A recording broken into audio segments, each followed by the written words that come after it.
என் அன்பான சொந்தங்களே, என்னைக்காவது இதை சிந்தித்து பார்த்திருக்கீங்களா? நாம என்ன நினைச்சுன்னு இருக்கோம், மனிதனுக்கு மட்டும்தான் நீரு, மனிதன் தாகத்துக்கு மட்டும்தான் நீரு அப்படின்னு நினைச்சுன்னு இருக்கோம்.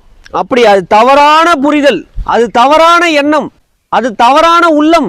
அனைத்து உயிர்களுக்கும் உணவு நீர். இப்ப நம்மளுக்கு தாகம் எடுக்குது, நம்ம நீர் அருந்தி தாகத்தை தணிச்சுக்கிறோம். ஆனா பல லட்சம் உயிர்கள் தாகத்தால வாடுதே, தாகத்தால வதங்குதே, அது எங்க போய் நீர் அருந்தும்?